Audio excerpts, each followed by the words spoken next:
Muy bien. El tema siempre es con enfoques agroecológicos del MIC y esta vez el tema es las plagas. Cómo es que se originaron y cómo es que se clasifican. Pero para iniciar necesitamos ver cómo andamos con el término plaga. Y aquí sí me gustaría que participaran pues la mayoría, ¿verdad? ¿Quién nos da una opinión sobre qué entiende por plaga? ¿Quién nos da una opinión sobre qué entiende por plaga? Un voluntario por ahí que nos diga qué entiende por plaga. Escuchamos. Ahora estamos escuchando ahí. ¿Quién nos quiere decir qué entiende por plaga? Es cuando se sobrepasa la cantidad de insectos en un cultivo que ya superan la cantidad y ya se convierten en plagas, que ya no son parte del sistema, sino que ya afectan los cultivos. Más insectos, más daño.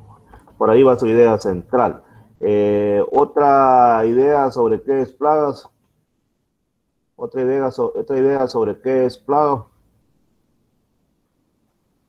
Acaban de dar una idea ahí sobre qué es plaga. Me está diciendo que cuando hay un montón de insectos, entonces nos genera daño y por lo tanto ya es plaga. Básicamente eso es lo que trató de decir. Otra idea sobre qué es plaga por ahí. Vamos a construir el concepto entre todos. Sería como animales o insectos no deseados que pueden hacer daño a los cultivos. Animales no deseados y nos causan un mal en cultivos. Perfecto. Otra idea por ahí, una tercera idea ahí.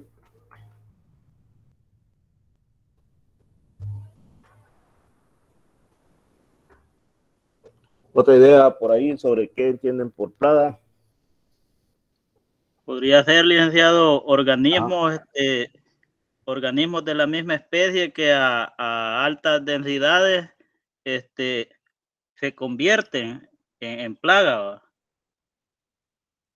Porque atacan ya causan un daño mayor. O sea, lo que quiero decir es que esos organismos en pequeñas cantidades no significarían o no serían una plaga, ¿va? Ajá. Muy bien. Excelente. Solo nos está faltando un detalle aquí. Cuando vamos a construir el concepto, nos está faltando un detalle. ¿Cuál será el detalle que nos está faltando aquí para comprender cuál será el concepto de plaga?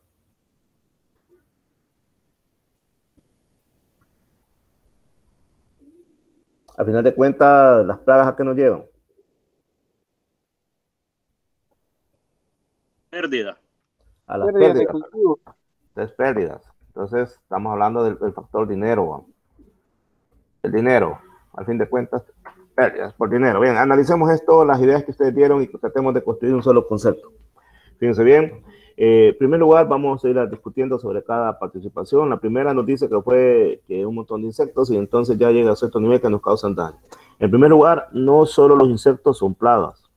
Plaga es un término antropomórfico, es decir, la plaga es un término que nos lo hemos inventado los humanos. Nosotros lo hemos inventado porque todos aquellos que nos causan problemas ya le llamamos plaga. Entonces, por lo tanto, no necesariamente pueden ser solo insectos. Pueden ser ácaros, pueden ser ratas, pueden ser hasta conejos, pueden ser pájaros, los tuncos del vecino, bueno, cualquier cosa puede ser plaga. Y también los patógenos los podríamos considerar como plagas en un momento. Así es que aclaramos eso. Lo que sí es cierto es que mientras más existan, pues nos causan más daño. Y a veces no necesitan ni muchos. Y esto también lo vamos a aclarar. Porque con unos cuantos, pero que transmiten virus, ya nos dañaron los cultivos. Bien. Animales no deseados. Es correcto. Son animales que no nos gustan, no los queremos porque nos causan problemas. Nos hacen mal en los cultivos. Sin embargo, quedamos cortos. Todavía nos hace falta seguirle metiendo más a ese concepto. Organismos de la misma especie, muy cierto, son de la misma especie, que causan, cuando ya están un montón, nos pueden causar grandes problemas. Pero les decía también que cuando transmiten virus con poquito, también nos hacen averías, ¿verdad? Pero estamos suponiendo eso, que en altas densidades nos causan serios problemas, nos causan daños a los cultivos. Sí, son organismos de la misma especie. Por supuesto, eso es importante aclararlo también, porque no se trata de que un montón revuelto, no que son de la misma especie. Ahora, que en un cultivo pueden haber diferentes plagas por diferentes organismos de diferentes especies, eso también es muy cierto. Y finalmente nos lleva a tener baja rentabilidad. En otras palabras, tenemos problemas de dinero, porque perdemos dinero. Así es que tratemos de construir entonces, cuando pensamos en construir un concepto acerca de plaga, tomemos cuenta todos esos criterios, ¿verdad? Para definir nuestro propio concepto. Y luego lo que podríamos hacer es consultar un concepto de plaga en la web y ver en qué se parece o no se parece que nosotros hemos definido, qué le falta o qué no le falta. Y también podría ser que el que esté en la web no nos parezca, porque no porque esté en la web significa que está terminado y está en lo correcto. Uno también puede discutir o criticar a lo que pueda estar escrito en la web. Uno puede decir, no, pero aquí tiene un error esto, le hace falta esto o está mal dicho esto.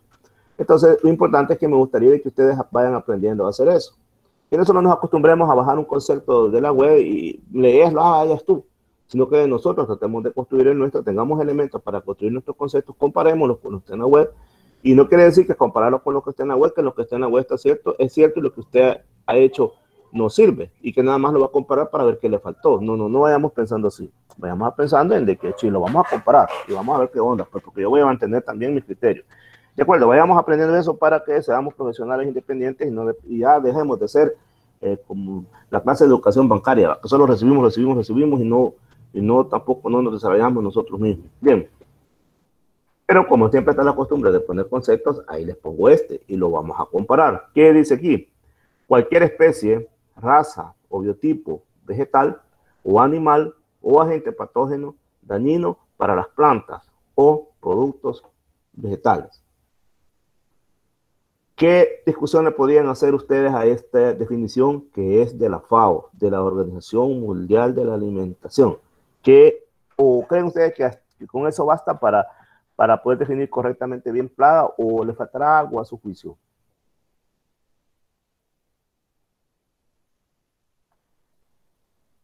No se encuentra la pérdida económica en el cultivo. Sí, porque es correcto, porque te fijas que aquí dice dañino para las plantas o productos vegetales. Sí, cabal, es dañino para ellos. Sí, pero ¿y al final, ¿quién termina pagando los platos rotos? El humano, ¿va? Porque el humano invirtió dinero y no va a recuperar su dinero o le bajan los rendimientos. Entonces ahí como que sí, yo discuto que a este concepto le faltó eso de la parte económica, ¿verdad? Y debió haberse agregado, pero bueno, esa es la definición de la FAO en 2018, de acuerdo. La pregunta es, ¿se incluyen a las enfermedades en las categorías de plagas? Vean que aquí dice cualquier especie, raza, biotipo vegetal o animal o agente patógeno. Entonces, es muy válido que usted pueda decir que las enfermedades usted las considere plagas. Es válido. Es decir, que incluyamos dentro de las plagas a los insectos, a las ratas, cualquier animal y también podríamos incluir a los patógenos. No hay problema en ese sentido. Ahora bien, para efectos de distinción y estudiar mejor cada detalle, es que se acostumbra a decir, y esto lo vamos a aclarar, se acostumbra a decir que las plagas son los macroscópicos, los que podemos ver, y se acostumbra a decir que en la parte de los patógenos generalmente están los microscópicos, es decir, hongos, virus, bacterias, nematodos, a esos son los que se incluyen en patógenos, pero perfectamente usted le puede llamar enfermedades a todos esos. Bien, tenemos unos esquemas, unas imágenes que nos muestran diferentes tipos de daño por patógenos. ¿Cómo se habrán originado las plagas? Y otro detalle, ¿cómo se habrá originado el término plaga? Porque acuérdense que el término plaga los humanos lo hemos planteado. ¿Cómo han empezado todo esto? ¿Qué opinan? Y remóntense ustedes cómo pudo haber sido la historia del hombre en aquellos tiempos. Pues va, hace más de miles de años. ¿Cómo pudo haber sido esto? Licenciado, un paréntesis.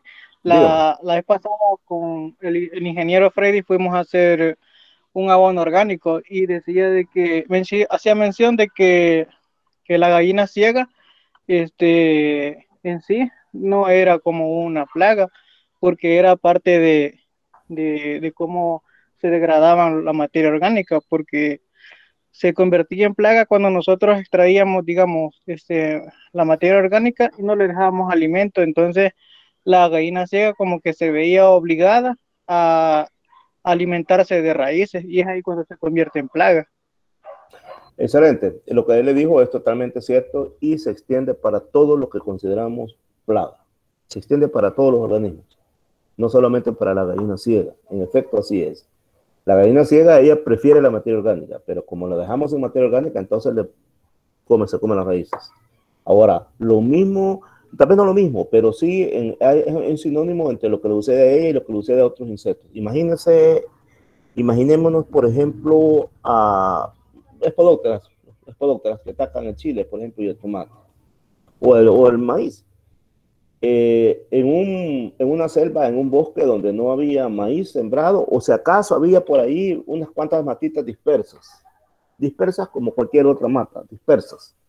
Y obviamente esas matitas, más de alguna, se alimentaba de ella el cogollero. Pero el cogollero también se pudo haber alimentado no solamente del maíz, sino que también de otro tipo de malezas. Pero de repente viene usted y en ese terreno lo limpia y de repente decide sembrar ahí solo maíz. Resulta que el maíz ya tenía sus propias plagas allí en el bosquecito ese. Pero como estaban dispersas, entonces las plagas no necesariamente se dedicaban solo a comérselo a él, sino que también se alimentaban de otro tipo de malezas. Resulta que cuando usted deforesta esa zona, cuando ya porque estas plagas, cuando usted deforesta, estas plagas lo que hacen es entrar en estivación. Muchas pupas quedan en el suelo todo y esperan las condiciones y resurgen y ven que onda, donde hay comida. Y resulta que de repente los cogolleros, digamos, por decirlo así, ya no encuentran las malezas que estaban antes, también las matas de maíz. Se alimentaban de matas de maíz, se alimentaban de malezas. Pero ven que ya no hay malezas, ahora solo hay matas de maíz. Entonces, y además de eso, son plantas cultivadas, es decir, bañaditas, bien pintaditas, bien gorditas, olorosas y todo lo demás. Entonces dijeron, aquí hacen su carnaval de San Miguel, pues empiezan los cogolleros y dicen, aquí hay comida y de la buena, y comienzan a reproducirse. ¿Qué pasó ahí? Que esa plaga que usted tenía, que ese insecto que usted tenía allí sobreviviendo en equilibrio, como todo lo demás que puede existir en un bosque, como todo lo demás que puede existir ahí, de repente anula usted todo ese montón de plantas y solo deja una especie, o solo va y siembra una especie. Entonces, y como esos animales ya están adaptados para comer ese tipo de plantas, lo que hacen es que reproducen en grandes cantidades y al final usted les empieza a llamar plagas, los empieza a odiar y ver cómo los elimina. Así que ese concepto, lo que el ingeniero le dijo, es muy cierto para la gallina ciega y es cierto también para todas las plagas. Todas las plagas nosotros las hemos inducido a ese comportamiento. Y ahí está, al hablar del origen de las plagas, ahí estamos hablando pues que las plagas no son más que el resultado del cambio del comportamiento de ellas al cual nosotros obligamos. Alguien pudiera simplificar, hablar sobre otro ejemplo para ver si han comprendido. Esto lo hablamos en la mañana también, ¿se recuerda? Alguien podría citarme un ejemplo también para ver si han comprendido cómo es el origen, cómo es que se originan las plagas.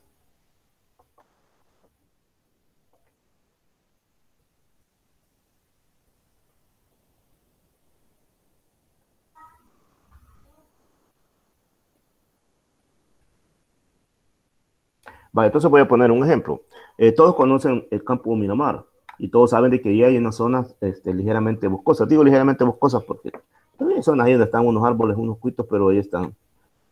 ¿Qué pasaría si de repente se le ocurriera a alguien decir, hey, derribemos todos estos árboles y sembremos aquí caña, cultivemos caña?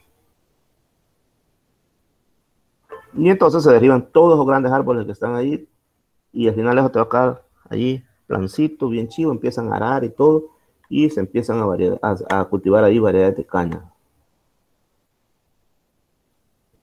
En esa caña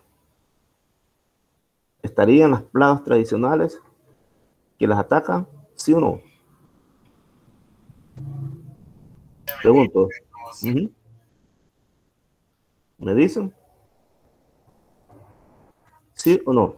Yo creo que no, porque ahí ya sería nuevas plagas, porque ahí no, en ese medio bosquecito no hay ninguna plaga que ataque a la caña así, sino que ya sería nueva porque Y la plaga ya no tendría que comer maleza, así que se rebusca con la caña que está ahí.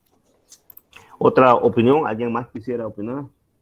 ¿Qué creen que Sí, pasaría ahí? pienso que al inicio a lo mejor no, pero al hacer eso estamos generando, digamos, el espacio o, digamos, la facilidad para que llegue, ¿verdad? Las plagas que se encuentran ya en en los cañales que comúnmente se ven. ¿Otra opinión? Estamos generando el ambiente para Muy que bien, lleguen baba, estas plagas. excelente, muy bien. ¿Otra opinión? Yo digo que principalmente con el ejemplo que usted pone, si taláramos todo eso, para empezar, desaparecería toda la biodiversidad, digamos, que hay de insectos y de plagas ahí y surgirían las específicas del cultivo, que tendrían como solo estamos viendo que solo caña brilla, entonces surgirían las plagas de la caña, que se ven favorecidas porque va a haber alimento. Va muy bien. Fíjense bien, excelente. Fíjense bien, gracias a los que participaron, excelente. Fíjense bien. Cuando vayan a Miramar o a cualquier otro lugar donde haya un bosquecito, percátense de las malezas. Percátense que con seguridad encontrarán gramíneas. Percátense que con seguridad van a encontrar por ahí saliva. Eso indicará la presencia de salivazos. Ahí están. ¿O creen que no hay en Miramar salivazos? ¿Creen que no habrán ahí? Hay mucho más todavía. ¿Verdad que sí, verdad? Ah, entonces, pero esos salivazos ahí están entretenidos en esa maleza, ¿sí o no? Ah, por supuesto también, ahí en Miramar, en el suelo, ahí vas a encontrar gusanos de alambre, vas a encontrar gallinas ciegas, y esas plagas también afectan a la caña. También en las gramíneas que hay ahí, en esas malezas, vas a encontrar perforadores que atacan también a la caña. Y con seguridad que vas a encontrar de esos perforadores, vas a encontrar diatraeas. Vas a encontrar el osmupar polinucero, que es el coralillo. Ahí van a estar. Ahora, venís y zampas ahí la rasti, le das a todo ese hijo, queda como mesita de billar. Estos organismos, algunos van a salir huyendo, volando a territorios cercanos, los adultos. Pero estos que van a caer en pupa en el suelo. Y otros que van a morir en ese relajo que se establecería. Lo que sí es cierto es lo que dijo uno de los que intervino, que dijo que en los primeros años probablemente no se notara mucho, muy bien dicho. El primer año probablemente no se sienta mucho. Va a estar presente las plagas, ya se van a notar ahí salivazas y otras plagas por ahí, pero no sería mucho. Los primeros años o el primer año. Pero después, al final de cuentas, tendría la misma historia que todos los cañales. Entonces, ¿qué pasa allí? Allí, esos insectos que son plagas en cultivos, ahí no son plagas, ni siquiera nos percatamos que están allí, porque están en equilibrio con otros organismos.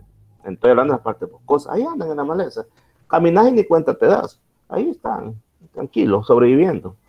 Comiendo, come uno, come el otro, todos sobreviven en equilibrio. Pero ya cuando rompemos ese equilibrio, irrupcionan violentamente. ¿Hoy quedó claro?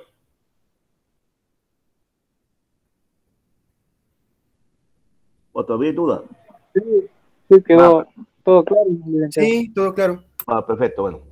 Entonces, veamos este ejemplo sobre cambios del medio ambiente del organismo plaga. Léalo si quiere y lo discutimos.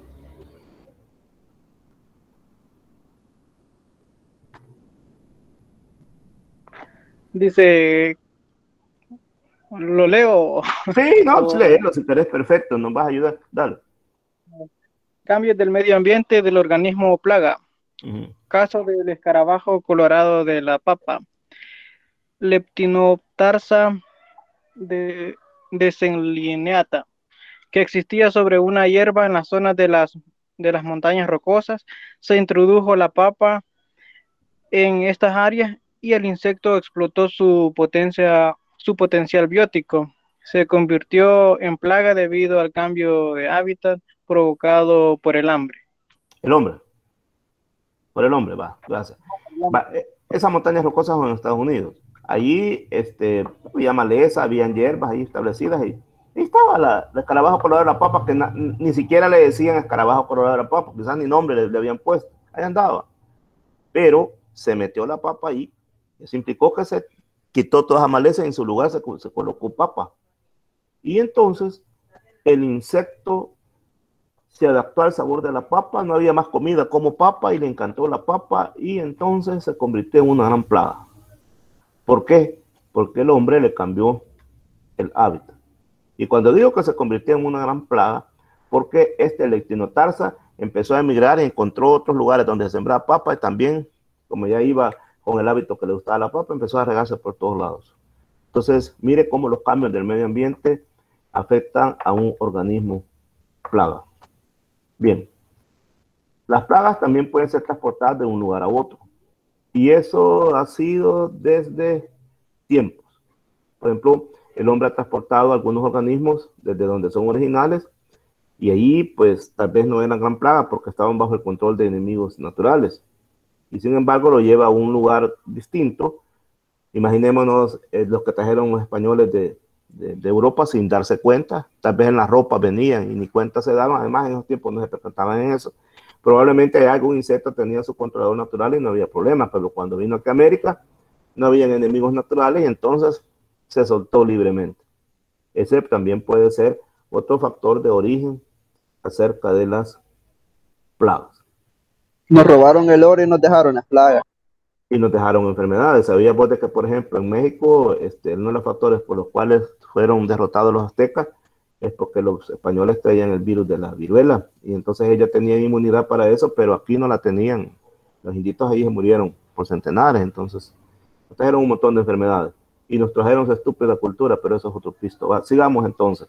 Pues si ves a España de las más retrasadas en términos culturales de Europa, ¿verdad? Pero ese es otro pisto.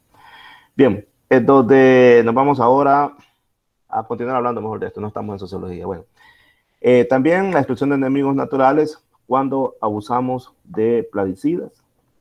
Eso también da lugar a la explosión de plagas. Cuando íbamos a campo, yo les decía de que la experiencia le va diciendo a uno, antes de ir a ver un cultivo, uno ya va suponiendo que pueden contar, sin necesidad de ir a ver el cultivo, porque ¿cuántos días tiene el cultivo? Tantos días. ¿Hace cuánto está bastante? Tanto. Está en tal etapa, dice uno, pues en esta etapa tiene que haber esto y lo otro. Y uno va pensando en eso, pero de repente llegas al cultivo y ves, te topas con una plaga que no te la esperabas, que no es propia de esa etapa fenológica del cultivo. ¿Y por qué anda aquí? ¿Qué está haciendo acá? Probablemente es porque en lugares cercanos o anteriormente ahí se hizo un abuso abusivo de plaguicidas y al hacer ese abuso de plaguicidas se eliminó enemigos naturales de manera tal que han favorecido que se desarrollen plagas que no son corrientes, que no son normales en ciertas circunstancias. Entonces eso también es importante señalar, que el uso abusivo de plaguicidas favorece el desarrollo de plagas. Es paradójico porque se supone que los plaguicidas son para eliminar plagas. Y ciertamente sí son, pero se terminan en SIDA, el término SIDA es de matar. Entonces, ciertamente así es. Pero ¿y por qué entonces aparecen nuevas plagas? Porque probablemente ese producto químico que usted está utilizando, ciertamente está matando la plaga que usted quiere, pero también está matando a insectos que mantienen bajo control a otra plaga. Otra plaga que para usted es inofensiva. Podríamos poner de ejemplo el minador. El minador es inofensivo, hay unas hojas que otras minadas, pero no les dan una. Pero de repente usted viene a plagar un producto químico y mató a la plaga que quería matar, pero también mató a los enemigos naturales que mantenían bajo control a minador. Y entonces después del siguiente año usted se encuentra con un gran problema con el minador. ¿Y por qué me está dando problema esta plaga si esta plaga no era grave antes? Porque le mató a los enemigos naturales. Entonces parece paradójico, pero los plaguicidas pueden favorecer el surgimiento de otras plagas que en las que ni siquiera estamos pensando. El cambio en el valor estético del artículo por parte del consumidor también favorece el desarrollo de plagas. Nosotros, ya no se diga a los europeos que son más tufosos, ¿verdad? Rechazamos ciertos productos si no, ¿cómo se llama? No viene como como quisiéramos, con manchitas y todo eso. Decimos, ah, no, pero esto está. Entonces, queremos productos bien limpitos. Tenemos productos bien limpitos, bien hechitos. Y en el supermercado, por ejemplo, ¿va? En los supermercados, si usted se ve el producto que tienen en el supermercado, varía del que tienen en el mercado, porque en los supermercados, a excepción de la parte de los bananos, pues en los supermercados casi no se tienen productos mayugados ni nada de eso. Y mientras más fino es el supermercado, más fino supuestamente el producto. Y mientras el país tiene más plata, más fino es el producto que se vende. Entonces, ¿eso qué hace? Eso obliga a quien está sembrando, a quien está estableciendo los cultivos a meterle un producto bastante químico para que los productos estén bien presentables a la hora de vendérselos al consumidor. La diferencia entre Europa y nosotros es que Europa exige que no lleve productos químicos, que no lleve nada de trazas. En cambio aquí no exigimos eso. Aquí a veces la aplicamos de que queremos productos bien hechitos, guineitos sin ninguna mancha, naranjas sin ninguna mancha, y aquí le meten productos químicos que te va a llegar bien bonito a la mesa. Pero en Europa es diferente. En Europa lo exigen orgánico. Claro, así lo pagan también. Entonces es América Latina y es Asia los que le producen, y también los europeos también producen frutas y hortalizas, ¿verdad? Pero ellos lo hacen y exigen también que acá sea producido bajo normas estrictas del uso de productos orgánicos. Ellos no son tan tontos como para consumir productos, ¿cómo se llama? Productos agrícolas que lleven trazas de plaguicidas. Ellos los producen, ellos nos dan no los producen ellos, pero ellos sí dan los ingredientes activos para que aquí se instalen en las fábricas, los laboratorios y aquí se fabriquen, pero ellos no los consumen. Bien. A eso se refiere cuando dice el rechazo a los artículos por parte del consumidor funciona como una señal al productor para intensificar el uso químico. Funciona como una señal porque te dice, el productor no lo quiere hacer, pues le voy a meter más químico para que se le vea bonito, que no lleve daño. Y eso trae como consecuencia el fenómeno de la resistencia de plagas a los plaguicidas y de esta manera se intensifica el estatus de plaga. Entonces, mientras más productos químicos utilizas, más resistencia es inducida en los insectos y más químicos estás usando y es la de no acabar, ¿verdad? Y la revolución verde. Hablemos un poquito sobre este tema, ligeramente lo toqué en la mañana, démosle un par de segundos más ahora. Fue a principios de los 60, ya en los últimos años de los 50, a principios de los 60, la idea era obtener más producción por hectárea. Eso es metiéndole más fertilizantes, más productos químicos, más mecanización en la agricultura, etc. La cuestión es que después de tantos años de haber utilizado intensivamente la revolución verde, actualmente hay una gran cantidad de plagas, de la que querás, del cultivo que querás, incluso hay ciudadanos. Hay plagas que ahora son ciudadanas. ¿Saben cuáles son? Las ratas, las cucarachas. Estas ya son plagas ciudadanas, están a la par del humano, principalmente en las grandes ciudades. Más grande es una ciudad, más cucas y más ratas hay, más alcantarillas y más basuras se generan, más ratas y más cucas hay. Entonces, estas son las plagas ciudadanas. Pues bien, vamos a ver cuáles son las categorías en las que se ubican las plagas. En primer lugar, hay que señalar, que no todas las poblaciones de animales fitófagos en un cultivo van a ser plaga. Lo dije en la mañana y lo repetiré ahora. No porque un animalito esté comiendo una hoja, digamos, esta es una plaga.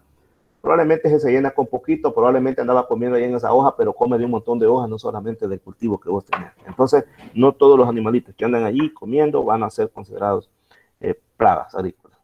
Tampoco todas las plagas presentan la misma gravedad o persistencia en sus daños. Hay plagas más peligrosas que otras. Las más peligrosas son las que transmiten virus. Hay también plagas que todo el tiempo las vas a tener ahí. Siempre vas a estar ahí. No has establecido el cultivo cuando ya está la plaga.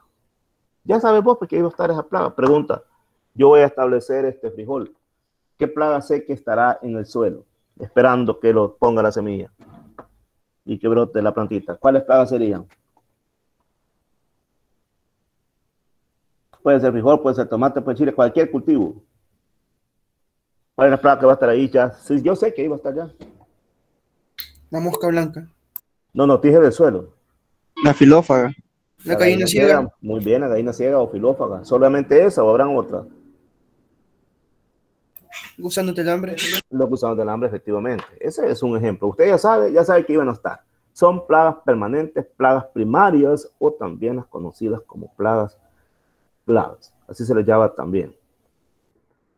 Las podemos definir como aquellas que se hacen presentes de forma continuada como consecuencia de la estabilidad de las condiciones ambientales en las que se desarrollan. Mira qué interesante, como consecuencia de la estabilidad de las condiciones ambientales en las que se desarrollan. Es decir, esa plaga ya está adaptada al ambiente, ya está adaptada a que cada año o en las primeras lluvias ahí se va a ir a sembrar, ya está adaptada a que después de cierto tiempo ahí no hay siembra y entonces ella estiva. Estiva quiere decir que entra en estado de reposo, generalmente en pupa o en huevo, y ahí pasa soportando grandes temperaturas en el suelo, esperando que vuelva a llover y que usted vuelva a cultivar. O sea, ella notó que hay inestabilidad. Después de tantos meses, ahí vamos, ya sabe que así está la situación. Ejemplo, ya lo mencionaron ustedes. Plagas ocasionales. Veamos qué nos dicen plagas ocasionales.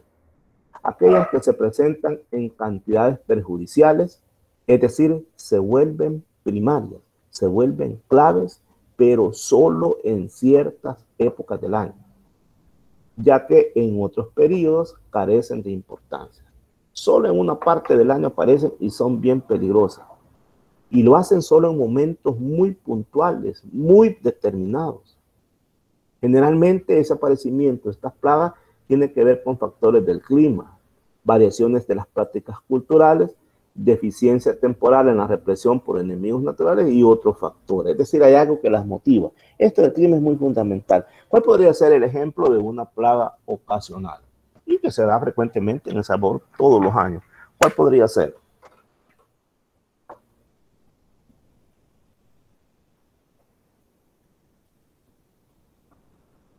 Vaya, fíjese bien, y usted lo va a descubrir en su casa. Si usted no vive en el campo, si usted no tiene una parcela, esto va para los que viven en la ciudad y que no viven en el campo. Me imagino que tienen sembrado aunque sea un palito de marihuana, no quiero decir aunque sea una rosa, aunque sea un palito de cualquiera de tener sembrado allí en el patio, unas plantitas en su jardín. Ha de haber alguna, me imagino. Entonces revísela, o donde el vecino, o en la calle, fíjese bien. También en la calle suelen sembrar árboles, ahí en las colonias. Fíjese bien que esos árboles, búsqueles en vez de la hoja o donde están las ramitas y vea de que allí ya hay escamas. Ya han de estar escamas allí, ya han de haber piojos arenosos, ya han de haber pulgones. Observe, y Strix también, observe que las hojas se empiezan a enconchar. Observe también de que las plantas, obviamente por la falta de agua y más el ataque del insecto, las plantas ya se ponen bien, se ven como débiles, ¿verdad? Uno dice solo por la falta de agua, pero también es por el ataque de insectos. Revise las hojas, ahí en las plantitas que hay en su casa. Estoy hablando para los que viven en una ciudad, porque para los que viven en el campo es más fácil. Lo voy a extender en este momento. Para los que viven en el campo, váyanse allí a ver sus cultivos que todavía tienen o vayan a ver todas las plantas que hay alrededor de su casa y observen de que probablemente ya estén llenándose de pulgones, de ácaros, ¿cómo se llama? Quise decir bueno, los ácaros también, pero también quise decir de escamas, de piojos harinosos, de trix. Entonces, todos estos animalitos encuentran las condiciones propicias en la época seca, porque cuando está lloviendo, entonces a ellos se les dificulta. Siempre hay, por supuesto, pero la lluvia les afecta bastante. Es uno de los factores que estudiamos en la mañana, que es un factor imperfectamente dependiente de la densidad. ¿Por qué? Porque la lluvia cae, los tira al suelo y ahí los ahoga. Además, se les dificulta el vuelo cuando se van a reproducir, etc. Entonces, con la lluvia fuerte, esos animalitos no hay, pero no progresan mucho. Cuando deja de llover, entonces ellos sí se sienten liberados y empiezan a reproducirse en gran escala. Entonces, esas plagas las vamos a llamar ocasionales, pero eso no quiere decir que porque son ocasionales no son peligrosas. Claro que sí, se vuelven primarias. Y allí que usted va a escuchar que cuando hay grandes sequías, a veces el sorgo se viene abajo porque es atacado por un áfido que es bien famoso, el pulgón del maicillo, del sorgo, que hace, como le dije el término, causa un montón de daños allí en el sorgo. Y así también en otros cultivos. Como le repito, ahí en su casa, si tal vez por el momento no ha llegado las plagas, fíjense bien que todo esto que estoy diciendo en su mayoría son chupadores, la mayoría son chupadores. No quiere decir que los chupadores hay ocasionales, también hay otros, pero la mayoría son chupadores. Fíjense que tal vez por el momento no le han llegado mucho porque probablemente la planta tenga suficientes nutrientes que están absorbiendo la tierra todavía y logra crear mecanismos que le permiten hacerle frente. Pero va a haber de que entre unos 15 días, 20 días, ya va a ver que las plantitas, ahí está el montón de chupadores y de todos esos, de piojos harinosos y todo eso que les mencioné. Hay veces que el daño es tan grande que las plantas a veces casi terminan secándose cuando el daño es muy grande, más si se prolonga el verano, porque a veces el verano se prolonga y empieza a llover hasta en junio. Entonces sí, muchas plantitas ornamentales, si uno no las está regando, si uno no las está limpiando los insectos estos, se limpian con una esponja o con un cepillo, con agua se rasca y se están limpiando, entonces se terminan dañando. Entonces, ahí pongo ese ejemplo de plagas ocasionales, y en el cual tiene mucho que ver los factores climáticos, particularmente la sequía, la falta de agua. Y eso hace que llueva, entonces las insectos estos se reproducen en gran cantidad. También apariciones en las prácticas culturales que puedan existir, se descuidó de un cultivo, ya no le dio buen manejo cultural. También de tanto producto químico que utilizó, que mató enemigos naturales, y podrían ser un sinfín de factores más para caso en particular. Entonces ya di el ejemplo yo, así es que ya el ejemplo ya está. Y pongo, para especificar, el del caso de los pulgones en aguacate, podría ser pulgones en cualquier otro cultivo. No quiere decir que no hay pulgones en la época lluviosa, claro que sí, claro que hay, pero no en la intensidad que hay en la época seca. Ahora hablaremos de las potenciales. En el caso de las potenciales, normalmente y de forma natural no causan problemas. Normalmente no causan problemas. Se presentan en poblaciones bajas o muy bajas y ni uno ni cuenta se da. Pero si en su hábitat se producen alteraciones causadas por el hombre, entonces pueden irrumpir de forma virulenta. Es decir, de repente las vas a tener como un serio problema. Pero aquí sí nosotros intervenimos, si nosotros causamos alteración. Así que de repente usted va a un cultivo y encuentra que ese cultivo no ha sido sometido a tratamientos y hay baja densidad de plagas. Imagínense qué chivo. No, fíjense que aquí casi no le hacemos tratamientos químicos, pero usted no ve mucha plaga. ¿Qué podría estar pasando ahí? ¿Qué podría estar pasando ahí? Que hay alta cantidad de controladores biológicos que ayudan a que las plagas estén a bajos niveles. Correcto, y eso es debido a que justamente no ha aplicado mucho producto químico. Bien. Y además, esos enemigos naturales que estén ahí son eficaces. Casualmente ahí están porque, miren, los enemigos naturales no todos son eficaces. Por eso les decía yo que no vayan a colocar una mantis en su caja, en su colección entomológica, porque la mantis, si bien es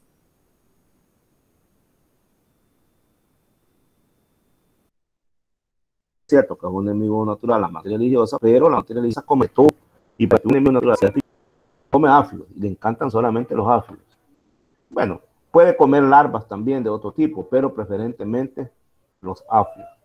El cultivo de variedades no susceptibles, es decir, que sean variedades que no son susceptibles al ataque de enemigos naturales, la aplicación de prácticas culturales desfavorables para el desarrollo de los insectos y la existencia de condiciones climáticas adversas. Pero particularmente el hecho que no se ha aplicado productos químicos.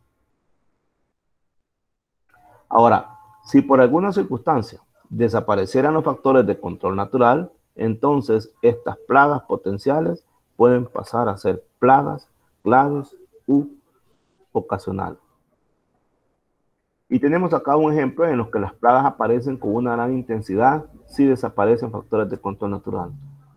Las cochinillas harinosas, todas que les mencioné anteriormente. Si fallan todos los mecanismos de control natural, entonces estas plagas irrupcionan. Hay otras plagas que son las migratorias o las migrantes. Ya hablamos bastante sobre ellas, que es la chistocerca, que es la langosta migratoria. Estas están allí, estas plagas. Siempre están. Lo que pasa es que si las condiciones se presentan, entonces empiezan a desarrollarse en grandes cantidades. Por eso es de que siempre se hacen monitoreos para ver si se determina la presencia de estas plagas. Recuerden ustedes los términos que leímos que estudiamos cuando hablamos de esto, hablamos de mangas y hablamos de otros términos. Y entonces los técnicos del MAS constantemente andan pendientes de que en todo Centroamérica para ver si se nota, y en toda Sudamérica también, para ver si se nota la presencia de, bueno, me imagino que también en Estados Unidos y en México, para ver si se nota algunos estados de desarrollo de esta langosta y actuar inmediatamente, porque cuando está en ninfa es cuando se pueden controlar más fácilmente. Ya cuando son voladoras es un semejante lío. Hay otra clasificación que se basa en designar a las plagas según la relación que existe entre la parte de la planta que es dañada por el insecto y la parte de la planta que se cosecha. En ese sentido hablamos de plagas directas. Y es cuando el insecto daña a los órganos de la planta que nosotros vamos a cosechar. Por ejemplo, el elote, del maíz, lo que vamos a poner, de la planta de maíz, lo que vamos a cosechar es el elote. Ya aparece el elotero, entonces cabal lo que nosotros queríamos. En el tomate, este mismo elotero nos puede afectar el tomate. También hay escamas que nos afectan directamente el fruto de los cítricos. Entonces, estas son plagas directas. Pero ¿cuáles son las indirectas? Cuando el insecto daña órganos de la planta que no son las partes que nosotros vamos a cosechar. Por ejemplo, en el maíz, siempre en el maíz, el cogollero. Nos ataca el cogollo de la planta, pero atacar el cogollo de la planta hace que la planta se vuelva improductiva y ya no nos va a dar ya no nos va a dar la mazorca de maíz. Entonces, esta es indirecta. Y en el caso del aguacate, por ejemplo, por ahí podrá ver usted algunas hojas que tienen estas agallas. Estas son agallas de un insecto móctera. No nos vamos a comer las hojas, pero sí nos comemos los aguacates. Y si se llena de estas agallas que están acá, las hojas se echan a perder. Y al echarse a perder estas hojas, entonces el árbol disminuye rendimientos. Entonces va a haber menos aguacates o con menor calidad. Entonces sería un daño, una plaga, indirecta. También las podemos clasificar de acuerdo a la paratuncali. En ese sentido podemos hablar de barrenadores, masticadores, cortadores.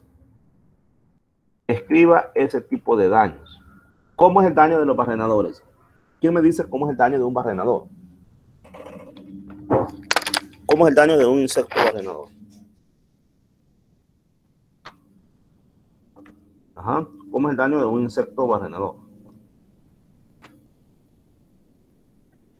Perfora órganos de las plantas. Yo esto como un túnel. Produciéndose.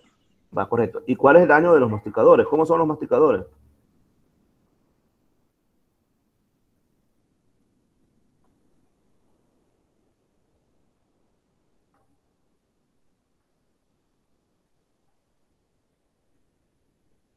Va, los vamos a ir explicando, porque veo que ahí estamos un poquito en tinieblas. Un barrenador, porque actúa como un barreno, entonces va haciendo como un túnel. Y lo vemos, por ejemplo, en el pepino, el barrenador del pepino. Ese es un caso clásico. O el barrenador, por ejemplo, las cañas de maíz, de azúcar, las cañas, bueno, en todas las gramíneas, ahí donde están las detrayas haciendo los túneles, son los clásicos barrenadores. Los masticadores, mastican follaje o tallos. Por ejemplo, el cogollero es un clásico masticador. ¿Y cuáles serán los cortadores? ¿Cuáles serán los cortadores?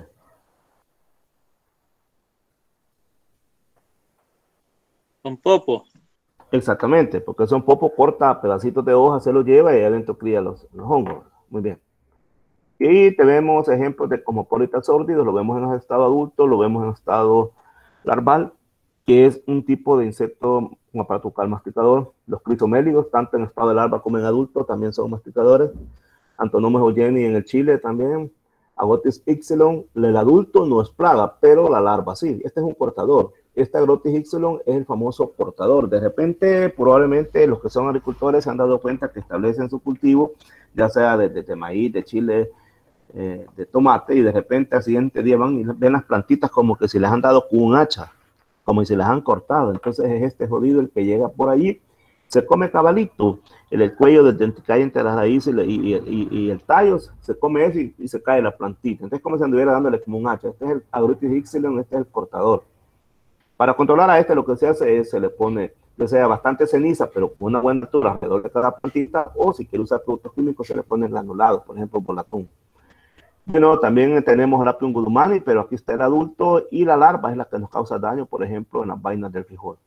La filófaga, nuestra filófaga, vamos a ver la filófaga, aquí está. Esta ya sabemos que se comen las raíces. En Chophorum palmarum ya sabemos de que la larva es la que se ataca en el coco. Y Acanthocelis obtectus, que la larva es la que nos causa problemas en los granos de frijol. También tenemos las ninfas y los adultos de Orthoptera, Gride, Griotálpide. Aquí tenemos un gride. No son plagas estas primarias, ¿verdad? Pero se comen, causan daños, pero no es mucho. Chitocerca piscifrons, allí sí ya vamos acercando, pero aquí hay un error. Esta no es la piscifrons, esta la voy a corregir. No, esta no es la piscifrons, después la corrijo, la voy a quitar de ahí, les advierto que esa no es.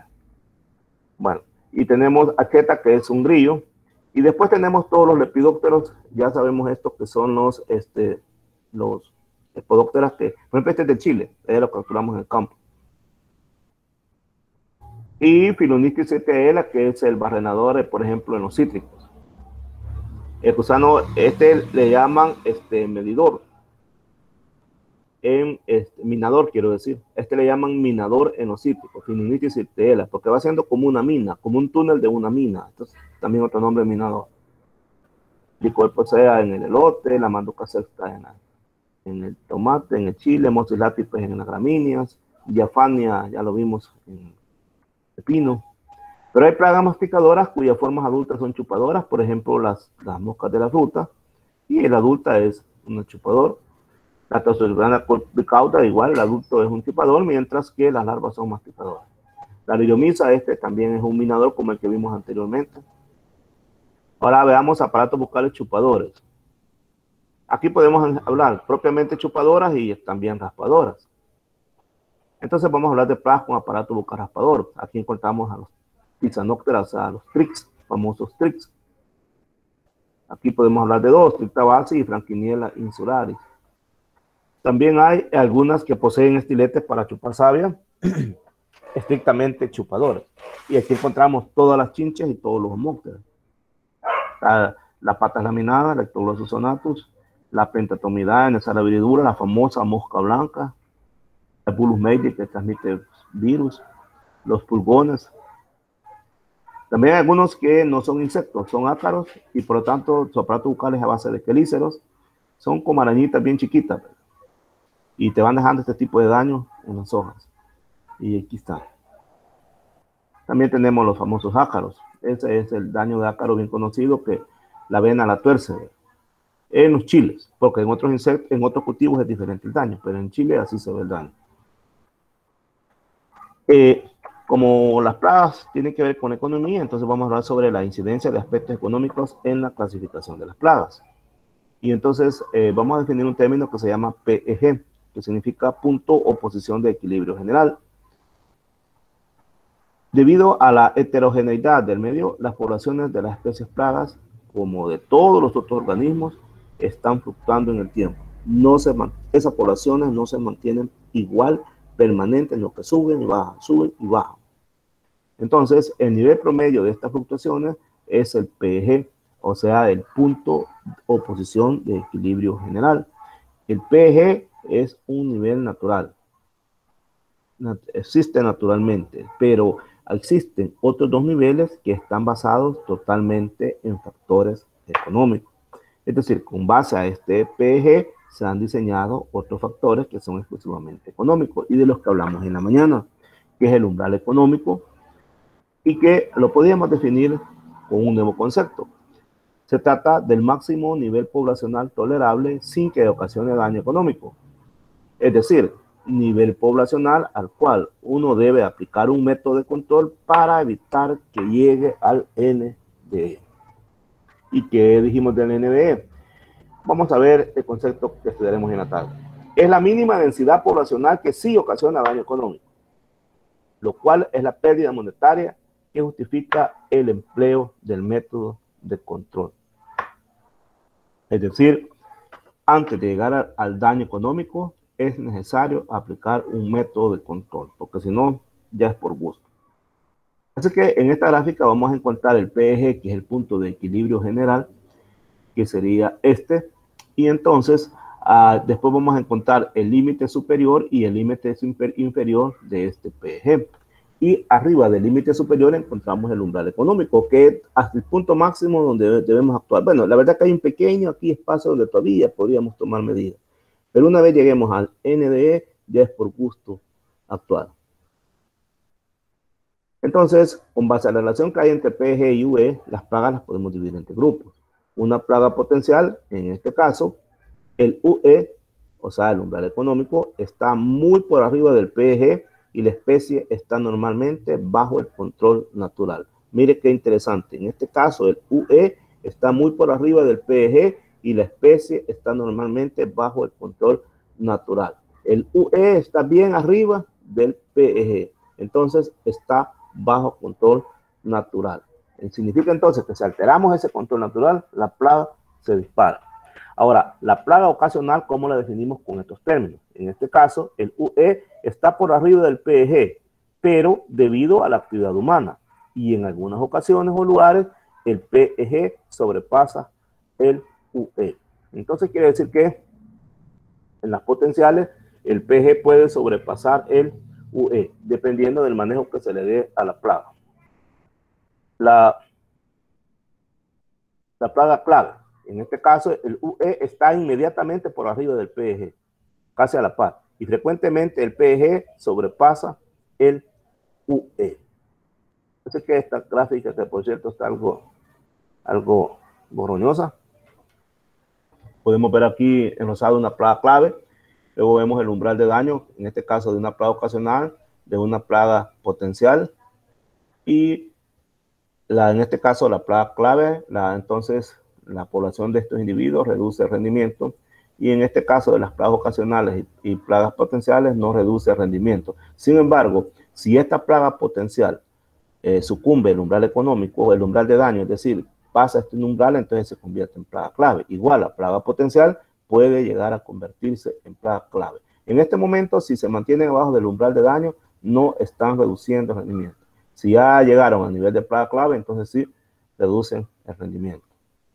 Bien, ahora vamos a hablar un poquito, creo, vamos a hablar un poquito, creo, acerca de muestreo. Vamos a hablar del tema de muestreo. Es rápido esto. Por la mañana les decía de que para poder nosotros, ¿cómo se llama? Tener datos para saber si estamos en nivel de daño económico o para saber si estamos en umbral económico, hay que ir al campo. Y hay que ver cómo está la situación ahí. Por supuesto, no vamos a andar revisando planta por planta. Imagínate que tenías 10,000 plantas de maíz, no las vas a andar viendo una por una. Entonces recurrimos al muestreo. Durante el muestreo de esas 10,000, lo más que podríamos muestrear, dependiendo de cómo sea el terreno, podrían ser a lo máximo unas 200, 100, 75, podrían ser lo máximo. Entonces, vamos a hacer el muestreo y esos muestreos nos tiene que dar una muestra representativa que nos puede decir, este cultivo está en estas y estas condiciones. Así que por eso la importancia del muestreo de las plagas. Entonces, ¿para qué vamos a muestrear? Aquí es una pregunta, ustedes tienen que contestar. Vamos a ver, ¿para qué hay que muestrear? Ustedes me dicen, ¿para qué hay que muestrear en agricultura? Para poder analizar si hay daños perjudiciales hacia el cultivo que estamos desarrollando. Vaya, perfecto. Otra opinión. ¿Para qué vamos a muestrear? ¿Por qué debemos Vamos a ver más o menos la cantidad de insectos, plagas que podemos encontrar en un área determinada. Vaya, otra definición. ¿Qué tipo de especie podemos encontrar en ese cultivo? ¿Qué tipo de especie exactamente? Otra ayuda por ahí, muy bien. Otra ayuda por ahí. Otra ayuda. Ninguna chica habla, ¿no? ¿Te has fijado, no? Ninguna. Que hable una chica, ¿verdad? El pueblo vota para que hable una chica. Nunca escuchamos la voz de una chica. Que hable alguien, ahí una hembra, una señorita que hable. Bueno, miren, es importante que en muestreo utilicemos densidad, el término densidad. Así es que voy a preguntar, ¿qué significa densidad? En este caso, densidad poblacional. ¿Qué significa? ¿Qué se entiende usted por densidad? Densidad poblacional en este caso. ¿Qué entiende? Lo dijo Víctor. Es la cantidad de, digamos, de insectos en este caso. Ajá. O de organismos, va por una determinada área. Exactamente. Justamente así lo dijo Víctor. Cuando vean el video, ahí se van a dar cuenta que Víctor así lo dijo. Lo que Víctor dijo es el concepto de densidad y ahora lo está reafirmando Umaña. Exactamente. Por ejemplo, yo podría muestrear, digamos, digamos que voy a muestrear un lugar que esté cultivado de árboles de mango. Y entonces estoy interesado en saber cómo está la población de escamas que atacan el mango. Hay un montón de escamas, pues cualquier escama. Y entonces me voy a dedicar a muestrear hojas. Entonces no voy a andar viendo todas las hojas de un árbol de mango. imagínense, son cientos de árboles de mango, es la de no acabar, ¿verdad? Entonces, del árbol puedo dividir el árbol en cuadrantes, y de ese cuadrante puedo escoger ahí, tomar cuántas hojas de cada cuadrante, las puedo arrancar, o las, no, preferencia es arrancarlas, y después despacio puedo contar ahí cuántas escamas encuentro por hoja. Entonces ahí estoy dando, ya mi dato va a ser ese, escamas por hoja. Pudieran contar 20, 10, 15, no sé, pero al final de todo el muestreo que haga en todo el terreno, entonces voy a decir, el promedio de escamas por hoja es de tanto. Así es que cuando hablemos de muestreo, siempre pensemos en densidad. Número de insectos por un área determinada. Muy bien. Y ya dijimos que vamos a muestrear para ver qué son los insectos que están presentes, cómo están distribuidos, en sí, para tener una imagen de la situación del ataque de plagas en un cultivo. Para eso es que lo vamos a hacer.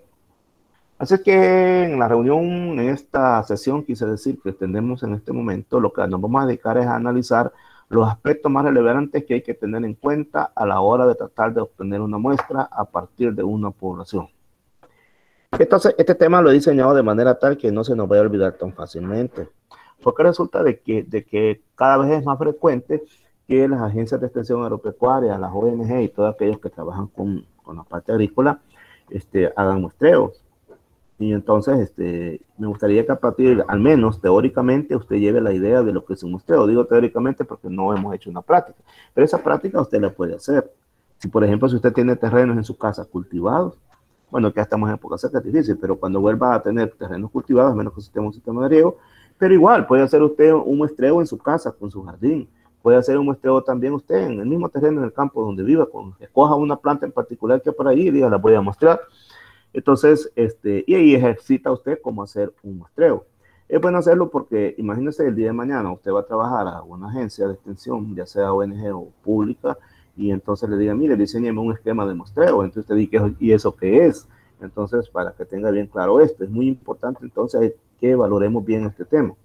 Bien, entonces decía que vamos a analizar los aspectos más relevantes que hay que tener en cuenta a la hora de tratar de obtener una muestra a partir de una población, sobre la base que la mayoría de los resultados teóricos se basan en la suposición de que disponemos de una buena muestra representativa de las características globales de la población. Aquí hay un error, lo voy a quitar. Dice de qué, y es innecesario este D. Ahí era innecesario ese D. Bueno, entonces, la mayoría de los resultados teóricos se basan en la suposición que disponemos de una buena muestra representativa de las características globales de la población. Mire qué interesante. Se supone de que una buena decisión, porque ¿para qué muestreamos al final de cuentas? Para ver si vamos a aplicar un producto o no lo vamos a aplicar. Para ver si estamos en umbral económico o estamos en nivel de daño económico. Entonces, si hace una mala muestra, la decisión que tome va a ser mala. Pero si toma una buena muestra, la decisión que tome va a ser buena. Por eso dice que la mayoría de los resultados teóricos se basan en resultados teóricos. Lo que usted en el escritorio va a definir teóricamente con base a los datos que obtenga de campo, se van a basar en la suposición de que usted ha tomado una buena muestra o ha mandado a gente a que le tome una buena muestra. Y una buena muestra debe ser representativa de los caracteres globales de toda la población. Si esa muestra no es representativa, entonces la vamos a regar, porque va a sacar conclusiones equivocadas y va a cometer un inmenso error. Así es que el muestreo que se tome debe tener certeza. Hay varios términos a la hora de usar el concepto de muestreo. Por ejemplo, población y muestra, que son las principales. ¿Qué es una población? Es el conjunto de individuos que es objeto de nuestro interés. Normalmente, acceder a cada uno de los individuos de la población es imposible. Lo que le decía anteriormente. Imagínese, no va a muestrear usted todas las hojas de árboles de mango. Imagine que hayan 1000 árboles de mango y usted va a muestrear todas las hojas de cada árbol. Eso es imposible. En general, por lo tanto, lo que hacemos es tomar una muestra. Y sobre esta muestra vamos a estudiar las características que nos interesan y sobre esa muestra vamos a deducir cómo está toda la plantación. Bien, eso es población. Ahora, ¿qué es muestra? Es cualquier subconjunto de la población objeto de nuestro estudio. En general, las muestras las utilizamos para obtener información numérica, o sea, datos. ¿Sobre qué? Sobre cantidades relacionadas con la población. Y por lo tanto que nosotros desconocemos. Por ejemplo, aquí ya va en la muestra, lo que vamos a obtener son números. ¿Cuántas escamas, por ejemplo, por hoja? Les puse el ejemplo no sé, de mango, les hablé de cítrico, de mango creo que les hablé. Eso nos interesa buscar, por ejemplo, la densidad de escamas de mango, de escamas en palos de mango en una gran población. Entonces, yo agarro la hoja de mango, les voy a contar, le cuento las escamas y ya tengo un dato numérico sobre cuál es el promedio de escamas por hoja de arbolito de mango que puedan existir. Pero si la muestra es poco representativa de la población global, entonces la muestra va a estar sesgada. Muestra sesgada significa con error, o sea que tiene sesgo. Ese informe no va a servir, ese informe lleva sesgo, porque no es representativa. Ahora bien, ¿cuándo va a ser representativa y cuándo no va a ser representativa? Para que sea representativa, lo primero que tiene que ser es al azar. Es decir, no va a ir usted y va a decir, este par lo voy a muestrear, aquel no, aquel sí no. Tenemos que hacer un muestreo al azar, ya vamos a ver cómo lo podemos hacer. Y también, ese muestreo al azar me debe de permitir que debo de tomar muestras en toda el área. Imagine que sea una manzana y solo tome muestras de las que están a la orilla de la calle y no quise caminar hasta allá porque está muy lejos, hasta la orilla de un barranco. Claro, de la orilla de la calle voy a tomar, eso ya lleva sesgo. Las muestras se deben de tomar de diversas partes de todo el terreno para que sea representativo. Bien. Me gusta cada quien lea eso. O si alguien quiere colaborar, léalo. Como quiera que sea, pero me gustaría que lea eso.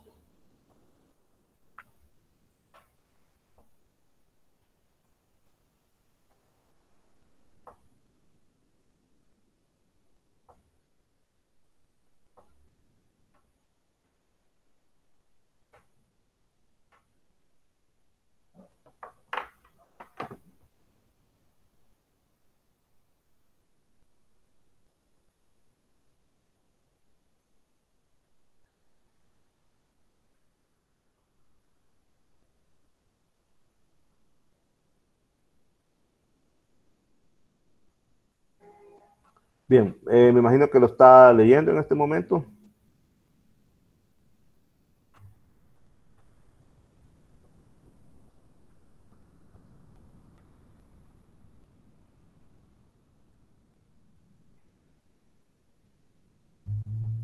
Pues se lo voy a explicar por si no lo han entendido. Este es un fenómeno bastante jocoso, chistoso, como lo queramos llamar. Sucedió en el año de 1948 en los Estados Unidos de América. Entonces, alguien por ahí decidió hacer una encuesta, un periódico, el Chicago Daily Tribune. Ese periódico decidió hacer una encuesta, ese periódico apoyaba a uno de los candidatos. Entonces, a Dewey, creo que se llamaba ese candidato que él apoyaba ese periódico, y entonces decidió hacer una encuesta. Una muestra de millones de votantes en todo el país. ¿Qué hicieron? Llamar por teléfono a un montón de gente en los Estados Unidos. En esa muestra que tomaron ellos, ganaba Dewey. Pero el otro candidato, que era Truman, también hizo su propia encuesta. Y esa no fue de millones, esa fue como de 8,000, 6,000, nada más. Y en esa ganaba él. Al final ganó la encuesta que decía Truman, porque justamente ganó Truman. Él fue presidente de los Estados Unidos. Y entonces, ¿qué pudo haber pasado? Lo que pasó es que este periódico, el Chicago Daily Tribune, hicieron una encuesta vía telefónica. Y en esos tiempos, en Estados Unidos solo tenían teléfono la gente que tenía dinero. Así es que dentro de la clase alta, quien ganaba era él. Pero la otra encuesta la hicieron tanto a ricos como pobres. Fue representativo. Y en esa otra encuesta quien ganaba fue Truman, y en efecto así fue. Ganó Truman. Pues lo chistoso de esto es esta foto que usted está viendo ahí. Resulta que ese es el candidato que perdió. Y ese Chicago, ese periódico, la Tribuna de Chicago, se creyeron tanto su propia mentira que adelantaron una edición del periódico.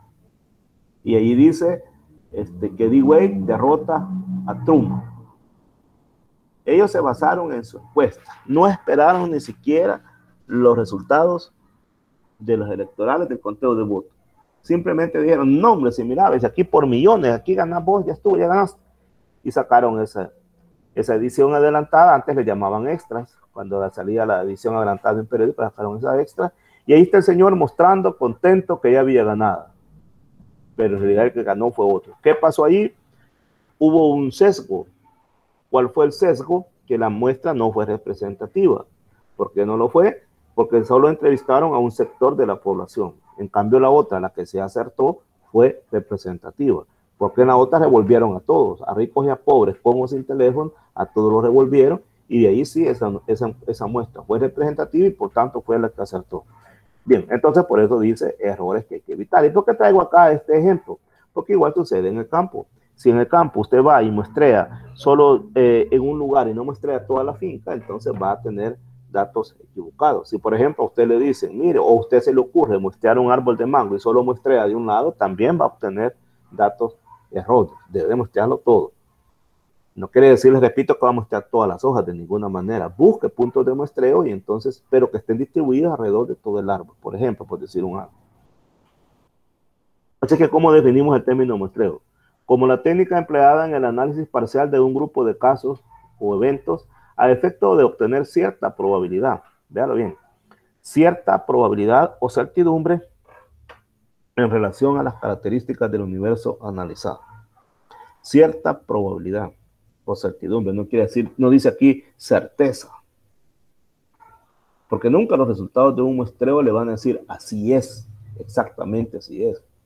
Son probabilidades, y como todo es posible, a lo mejor las cosas no son como nos está reflejando nuestro muestreo, pero si lo hacemos bien, lo más seguro es que sí nos esté dando datos concretos.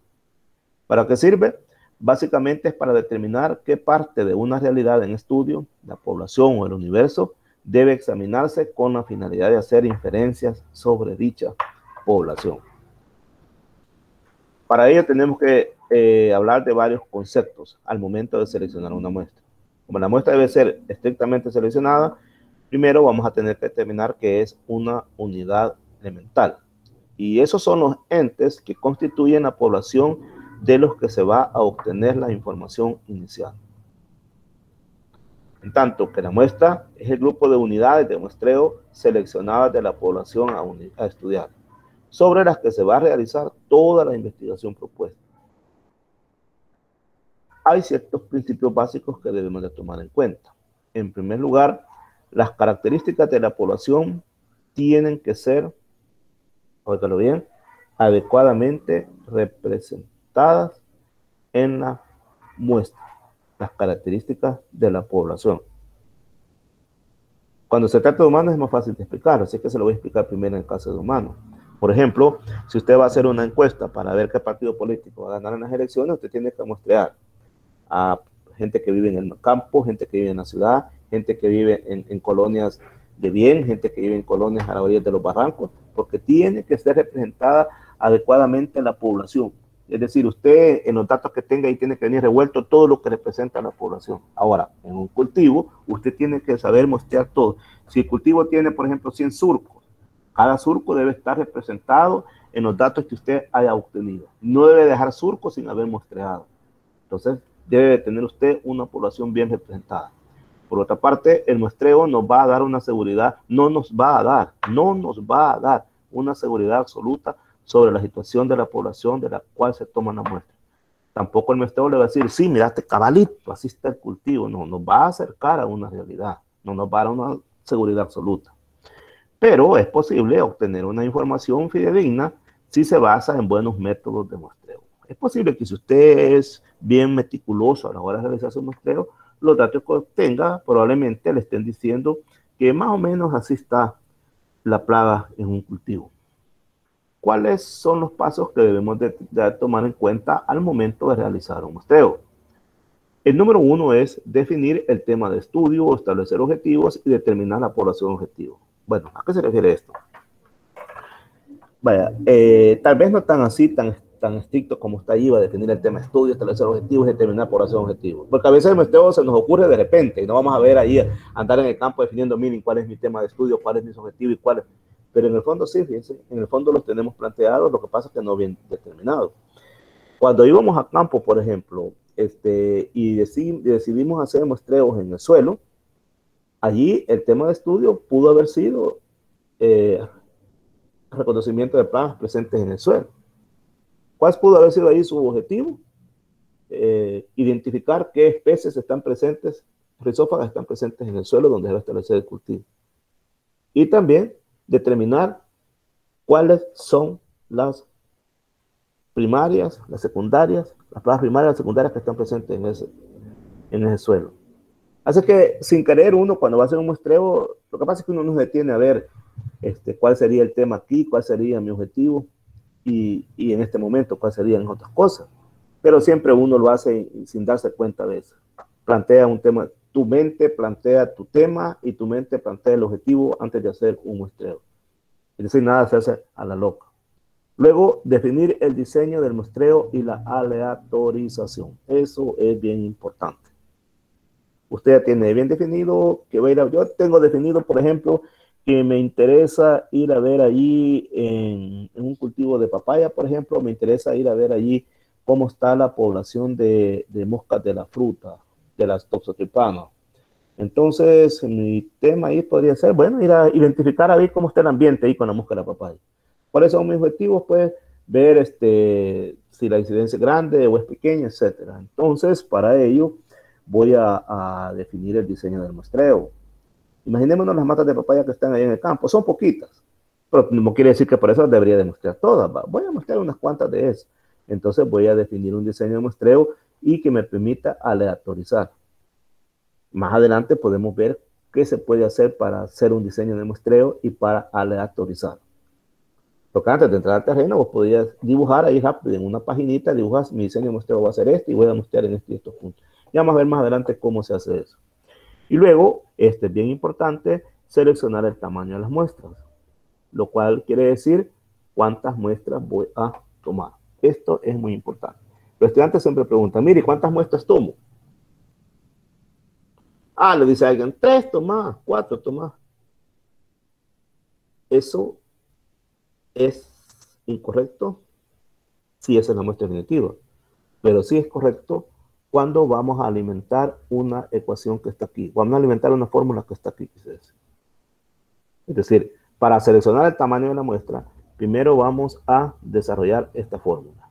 Y para desarrollar esta fórmula, es importante ver primero qué significa cada uno de los términos que están, cada una de las letras que están ahí. La N indica el número de muestras. La S es la desviación estándar de muestras preliminares. La X es la media de muestras preliminares. Mire, aquí hay un error acá y voy a ver si lo puedo corregir en este momento. Se han movido esta rayita. En ambos casos, ¿no? Okay. Vamos a corregir esto. Bueno, entonces, bien, esta es la desviación estándar y esta es la media de las muestras preliminares. Óigalo bien, media de muestras preliminares y la E es el error estándar. Entonces, para saber yo cuántas muestras debo de tomar, imagínate que tuviéramos 40 matas de papaya. ¿Cuántas matas de papaya voy a mostrar? 5, 4, 3, 2, 1. ¿Cuántas? Pues va. Perfecto, tranquilo. Al principio usted va a decidir cuántas, el número que usted quiera. Entonces, dígame, alguien allí tiene 40 matas de papaya, ¿cuántas quiere ir a mostrar? Dígame alguien un número. Cualquier número. Sin miedo, dígame alguien un número, no le va a pasar nada. 10. 10, va. Alguien dijo 10, perfecto. Entonces, usted va a ir a mostrar 10 matas de papaya. Ahora, van a ser distribuidas al azar. Más adelante le voy a decir cómo las distribuimos al azar. Por el momento, digamos que ya le dije y usted se va a ir a meter ahí a mostrar 10 matas de papaya. Y va a traer resultados. Y a esos resultados les va a sacar la media. ¿Cuáles resultados? Supóngase que usted previamente había colocado ahí botellitas con atrayentes para que se capturen moscas de la papaya. Y encontró usted, digamos, de que en cada botellita encontró 2, 3, 4, que al final el promedio fue de 2,75. 2,75 equivale a 3. Ese va a ser su media de muestras preliminares. ¿De dónde obtuvo ese 3? De las 10 matas de papaya que os puedo mostrar. ¿Cómo lo obtuvo? De contar todas las moscas de la fruta que encontró en las botellitas, que sirven como atrayentes, como trampas atrayentes. Y de ahí sacó la media. Ahora bien, obtiene a esa media usted le puede sacar la desviación estándar y le puede aplicar el error estándar, que en este caso ya está dado, que es de 0.05, y lo eleva al cuadrado. Entonces, cuando desarrolla esta fórmula, va a obtener un número. No sé qué número le va a dar. Supóngase que le dé un número 7, o le dé un número 6, o le dé un número 5, no sé, cualquier número. Ese número sí ya va a ser el oficial.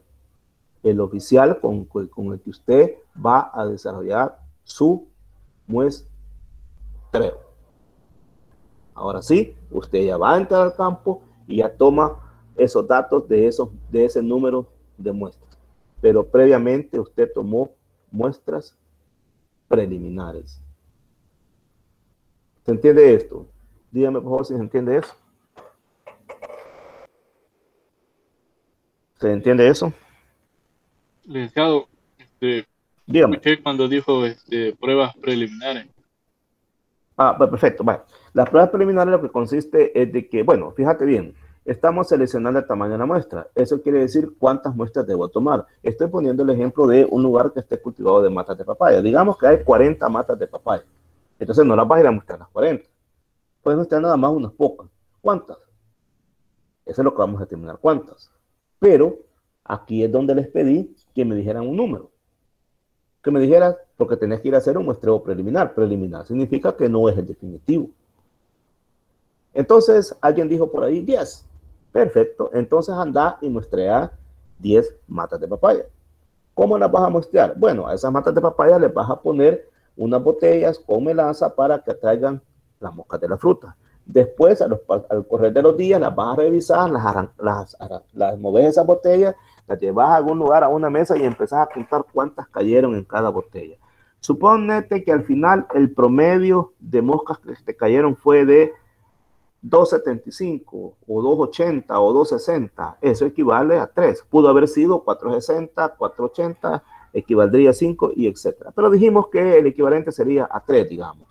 Entonces, la media de tus muestras preliminares en ese caso fue de 3. Ahora, habría que ver qué ponemos a la par de este 3 que va a ir acá. A la par de ese 3 vamos a poner el 0.5 porque es el error estándar que ya te estamos dando. Pero también vas a tener que obtener la desviación. Eso lo puedes sacar en tu calculadora rápidamente. La desviación de esa media vos la puedes sacar y vas a poner ese dato acá. Todo lo vas a elevar al cuadrado. Y al desarrollar la fórmula te puede dar un número. No sé qué número te va a dar. Te puede dar 15, te puede dar 7, te puede dar 9, no sé. Digamos que te dio 9 el número. Entonces ahora sí ya sé cuántas muestras voy a tomar.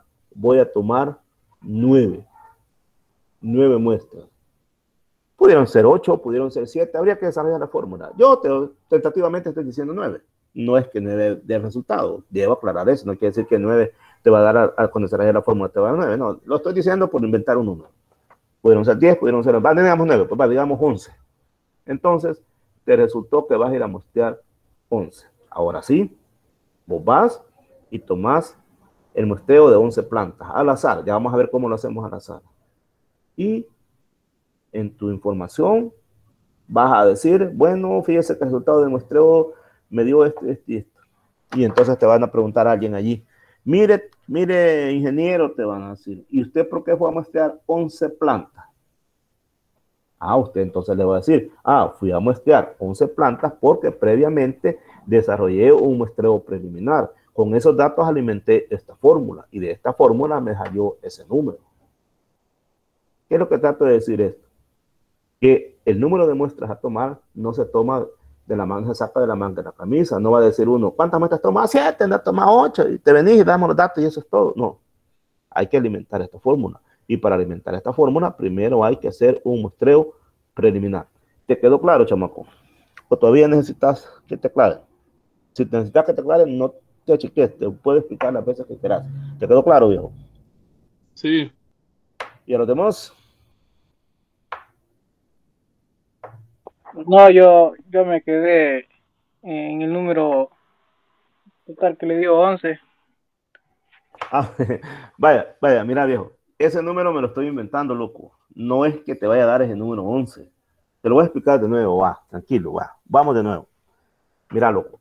Perdón, mira, estudiante, disculpa, pensé. Disculpa. Va, mira. Mira, digamos de que vos vas a ir a hacer un muestreo, pero primero tenés que saber cuántas muestras vas a tomar, y ese es un granillo, ¿va? Porque si vos te dices, voy a tomar 5, o voy a tomar 7, o voy a ir a tomar 9, en él no es así la onda, ¿va? Ahora, si vas a ir a hacer un muestreo preliminar, y en ese muestreo preliminar vas a ir a hacer las muestras que vos querás. Vaya, decime cuántas muestras querés ir a tomar, decime un número. 10, digamos. Va, 10, vas a ir a muestrear 10. ¿Cómo las vas a muestrear? Al azar, ya te voy a decir más adelante cómo, pero por el momento te digo al azar. Muestreas esos 10 arbolitos, las 10 matas, y ¿cómo lo vas a hacer ahí? Vas a poner botellas trampa, y después vas a contar ahí cuántas moscas encontraste en cada botella, y vas a sacar un promedio. Suponete que en unas encontraste 3 moscas, en otras 4, en otras 2, y que al final te dio 3,80, que se aproxima a 4. Entonces vos decís, mi promedio de muestras preliminares es de 4. ¿Y qué hago con ese dato? Si vos ves, ese dato es el que está acá. Entonces lo meto a esta fórmula. Pero a esta fórmula también debo de colocarle el error estándar, que sería 0.05. Y también debo de colocarle la desviación. ¿Cómo obtengo la desviación? La obtenés a partir de la media. Vos, allí en estadística, ya llevaste estadística, y vas a ver de que a partir de la media vos te puede servir para que obtengas la desviación. Pues bien, todos esos datos los elevas al cuadrado y vas a obtener un número. Y entonces aquí yo me inventé un número, porque no sé cuál es el número que te daría. Podría ser, dije yo que podría ser 9, podría ser 8, podría ser 10, podría ser 11. Hoy voy a decir que fue 8. Digamos que aquí te da un número 8. Entonces ese número 8 ya es el formal. El número 8 es el formal en cuanto al número de muestras que vas a tomar. ¿Por qué es formal? Porque ya viene de la resolución de una fórmula, para la cual primero hice un muestreo preliminar. ¿Qué onda? ¿Entendiste ahora? Sí, hoy sí. Va, perfecto. Avancemos entonces. Bien, vamos también a tener que definir la unidad o elemento de muestreo, que en este caso la unidad o elemento de muestreo van a ser esas botellitas que van a contener las moscas capturadas. Y vamos a tener que definir las variables a medir.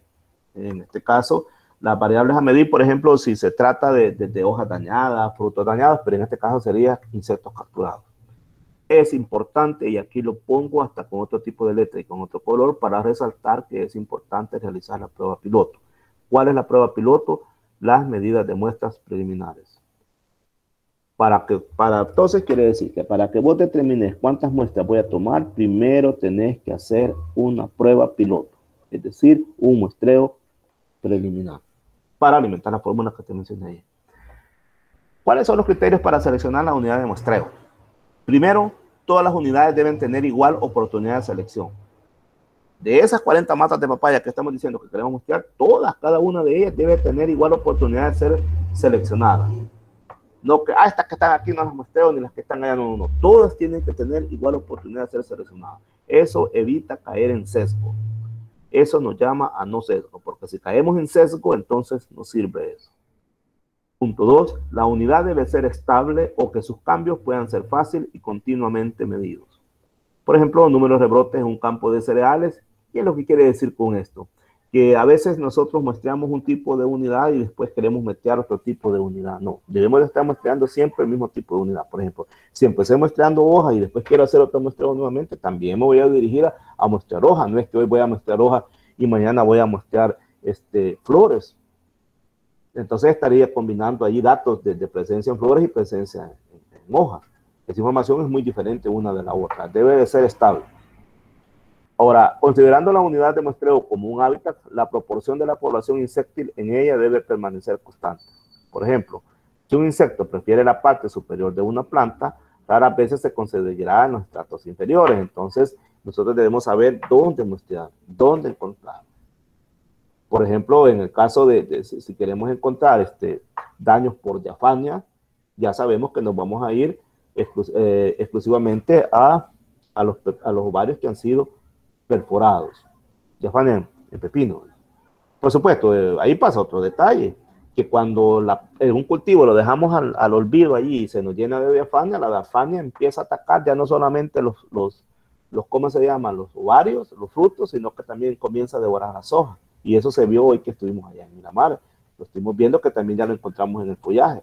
Cuando dicen el hambre se pone perra, va. Entonces ya no da abasto ¿cómo se llama? Los frutos, entonces comienzan a devorar también el follaje. Y eso es muy importante, porque ahí hablaríamos de otro tipo de muestreo. Un muestreo que se da en condiciones especiales.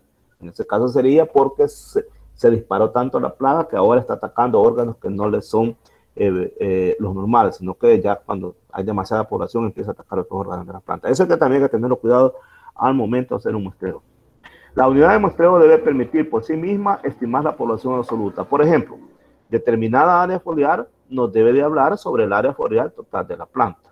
Cierto número de hojas nos debe hablar sobre el total de hojas de la planta. Lo voy a explicar de esta manera. Determinada área foliar nos debe hablar sobre el área foliar total de la planta. Imagínense que usted está interesado nada más en muestrear el ápice de las hojas. Nada más. Una determinada área foliar que podría ser la punta, pues, o sea, el ápice de las hojas. Podría ser la base, cualquiera de las dos partes, o podrían ser uno de los bordes. Hablemos del ápice. Entonces, todas las hojas que usted muestre el ápice, los datos que usted va a obtener va a decir el promedio en general en esta proporción del ápice de las hojas se encuentra en estas condiciones. Pero eso dice, determinada área foliar, el área foliar total de la planta. Ahora, cierto número de hojas nos va a dar una idea del total de hojas de la planta. Con cierto número de hojas vamos a saber también cuál es la cantidad total de hojas que tiene ciertos árboles. Supóngase el muestreo consiste en que usted determine cuántas hojas tienen ciertos árboles. No las va a ir a contar todas, pero puede hacer muestreos que le pueden dar una idea cuántas hojas tiene cada árbol. Y entonces al final usted va a decir, cada árbol tiene aproximadamente un total de tantas hojas. Y siempre va a usar el término aproximadamente. Nunca va a decir cada árbol tiene. No tiene que ser categórico en su decir. Usted tiene que decir aproximadamente. Las unidades de muestreo deben ser fáciles de identificar en el campo y colectarse con facilidad. Y ahí hay ejemplos de unidades de muestreo. Por ejemplo, en repollo, fruteras y los telas se puede hacer tomando cuadrantes de cabeza de repollo. Se hacen cuadritos y entonces ahí se muestrea. Para atraer a chacharalis es el tallo del arroz. Para como politesordio se puede capturar con trampa. Recuérdense que esta es en el banano. Para Antonomus grandis, que es en el algodón, pueden ser las flores del algodón. Para la broca del café, que es el Hippotonomus ampei, puede ser muestreando los frutos del café. Tipos de muestreo. Dentro de los tipos de muestreo, el más común es el azar simple o irrestricto, es el más. ¿En qué consiste? En tomar una muestra de un tamaño n minúscula de la población de tamaño n mayúscula. De manera que cada unidad de muestreo tiene una oportunidad igual de ser muestreada. Imagínense que usted tiene sembrada 1000 matas de papa, que sería entonces la n mayúscula. Pero de esa n, que sería igual a 1000 matas de papa, usted solamente va a tomar una muestra de tamaño n. Esa muestra de tamaño n obviamente va a ser mucho menor que las 1000 plantas, que sería la n mayúscula. Pero de manera tal que cada unidad de muestreo tiene la oportunidad igual de ser muestreada. Las muestras en el campo son tomadas al azar. Para tomarlas al azar pueden haber diferentes mecanismos. Como los cultivos nosotros los establecemos de forma ordenada, es decir, establecemos surcos, ¿verdad? Y a veces sabemos hasta cuántas plantas por surco hay, entonces eso nos puede ayudar mucho para hacer muestreos al azar bien definidos. Por ejemplo, podemos enumerar las unidades desde la 1 hasta la n, es decir, desde la 1 hasta todas las que haya, desde 1 hasta 2000, por ejemplo. Y vamos a seleccionar aquellas que resulten marcadas de acuerdo a un mecanismo aleatorio determinado. Por ejemplo, ese mecanismo pueden ser tablas de números aleatorios, trazo de coordenadas al azar, troche, moche, etc. Si se fija, ya llegamos al momento de decir cuáles voy a muestrear. Anteriormente hablamos cuántas plantas muestrear. Ahora la pregunta es cuáles. Si determinamos que vamos a muestrear 10, perfecto. Ahí está. 1000 matas ¿de qué? De papa. De esas 1000 matas de papa vamos a muestrear, digamos, 60. Perfecto, ya tengo el número 60. Ahora, ¿cuáles? ¿Cuáles son esas 60? ¿Dónde están esas 60 que voy a ir a muestrear? Bueno, para saber dónde están esas 60 que voy a ir a muestrear, puedo hacer uso de varios instrumentos. Primero es el de la tabla de números aleatorios, que ya lo vamos a explicar. El otro podría ser el trazo de coordenadas al azar. Por ejemplo, usted toma un papel, tiene allí marcado todos los surcos que hay en el terreno, y entonces al azar usted puede ir poniendo puntitos en cada uno de esos surcos, y eso le va, y si los surcos tienen, por ejemplo, cada surco tiene 100 plantas, digamos, y cada surco usted lo enumera de 1 al 100, y usted al azar va marcando ahí. Cuando digo al azar, que está viendo para otro lado, no lo está viendo usted el número, usted solamente va marcando. No se fija ahí usted qué número está marcando. Después ve el número, marqué el 7, marqué el 27 y marqué el 57. Pues entonces quiere decir que en el surco 1 voy a ir a marcar la 1, la 27 y la 57, y así sucesivamente. También está el troche moche. El troche moche es que usted se mete al campo, y en el campo le dicen también el paso del bolo o del ebrio. Entonces usted allí va caminando, y cuando llega a cierto, donde usted dice, me paro aquí me paro. ¿Qué hago en el lugar que me paré? Debo de llevar algo en mi mano. ¿Qué debo de llevar en mi mano? Y podría ser una piedra que la haya pintado o que le haya amarrado algún objeto de manera tal que la voy a tirar hacia atrás, ya sea a la izquierda, a la derecha, no sé, la tiro para atrás. Y entonces voy a ver dónde cayó. Obviamente, para determinar dónde cayó, esa piedra debe de ser, ¿cómo se llama? Debe de llevar un color o un objeto que sea visible a lo lejos. Allá cayó. Y entonces camino y veo, aquí cayó. Entonces voy a marcar el lugar donde cayó, y la planta que esté más cerca al lugar donde cayó, esa va a ser la planta que voy a muestrear. Estando allí, nuevamente tiro la piedra para otro lugar. Puedo cerrar los ojos si quiere, la puedo tirar para adelante, para atrás. Si la tiro para adelante, debo cerrar los ojos. Si la tiro para atrás, obviamente no es necesario cerrar los ojos. La idea es que usted no se vea predispuesto a decir, allá que cae, sino que tiene que ser al azar. Y entonces ese es el troche moche. Algo tonto se ve de muestreo, pero aunque no lo crea, así es.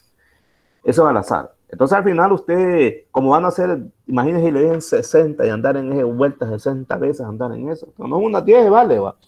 Unas 10 veces tiro la piedra, marqué, me salió que debo de hacer esta, la marca con un papel ahí o con un trapo.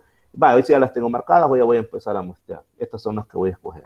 Así es que veamos, pero creo que más adelante lo tengo, el de las tablas de números aleatorios. Ya les voy a explicar el de la tabla de números aleatorios, que es bien fácil y bien bonito de hacer. Vean. Aquí está la representación gráfica de un muestreo aleatorio simple. Si usted ve, aquí hay una gran cantidad de objetos diferentes unos de otros. Y entonces una muestra, para que sea representativa, debe tener a todos estos objetos que están acá. Deben estar representados acá. No debe faltar ninguno. Por ejemplo, imagínense que en esta muestra no hubieran estos aros. Bueno, no sé qué son arcos, son, que no hubiesen estos arcos, o que no hubiesen estos cubos, o que no hubiesen estos triángulos. Entonces significa que esta muestra no fuera representativa, y por lo tanto es representativa porque aquí están representados cada uno de estos símbolos. Entonces esa es una característica del muestreo al azar. Aquí está de lo que les quería hablar, de la tabla de números aleatorios. Vea, por ejemplo, usted tiene que tomar una muestra de 4 plantas, entonces n va a ser igual a 4, tiene que ser al azar, y para ello lo va a hacer de una parcela que tiene 10 surcos, y cada surco tiene 20 plantas. Si quiere lo anota para que le resulte fácil cuando lleguemos a la siguiente diapositiva. Anótelo si quiere.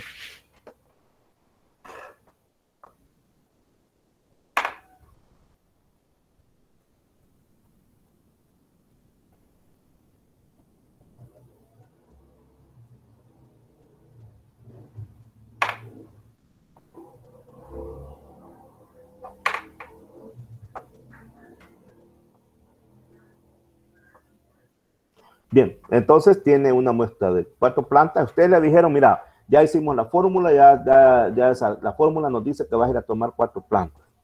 Y las vas a ir a tomar de una parcela que tiene 10 surcos y que cada surco tiene 20 plantas. Chivo. Entonces vos vas a escoger 4 números entre 1 y 10 que nos representan a los surcos, porque acordate que hay 10 surcos. Y vas a tomar 4 números entre 1 y 20, que significa el número de plantas que hay en cada surco. Ahora vas a combinar esos números y luego las vas a buscar en el campo. Vea bien, como es 4 el número de plantas que usted va a buscar, entonces va a escoger 4 números entre 1 y 10. 1 y 10, el número 10 representa el número total de surcos. Pero también va a escoger 4 números entre 1 y 20, que representa el número de plantas por surco. Ahora combinémoslos. ¿Cómo hacemos para combinar? Bueno, te lo voy a explicar acá. Para combinarlo lo hacemos de la siguiente manera. Acá, bueno, vamos a ver la necesidad de escribirlos en un papelito y arrancar esos papelitos con esos números. Por ejemplo, voy a escoger 4 números entre 1 y 10. Significa que voy a hacer 10 papelitos entre 1 y 10. Y los voy a colocar en un recipiente, en una caja, en un vaso, en una bolsita, no sé. 10 papelitos marcados con el número 1 hasta llegar al 10.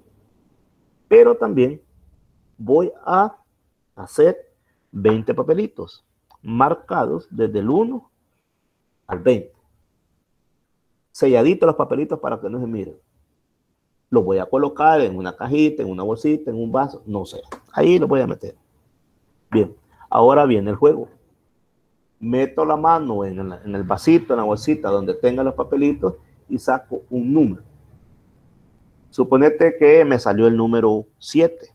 Ahí lo voy a tener, número 7. Ahora voy a meter la mano en el otro recipiente y voy a sacar un número. Suponete que me salió el número 14. ¿Qué significa eso? Que en el surco número 7 voy a ir a muestrear la planta número 14. Veamos si entendieron con este ejemplo que voy a poner. En un lado saqué el número 5 y en el otro saqué el número 3. ¿Qué significa eso? Surco número 5 y planta número 3. Va, correcto. Ahora, para quien no entendió, otro ejercicio. En un lado saqué el número 10 y en el otro saqué el número 1. ¿Qué significa eso?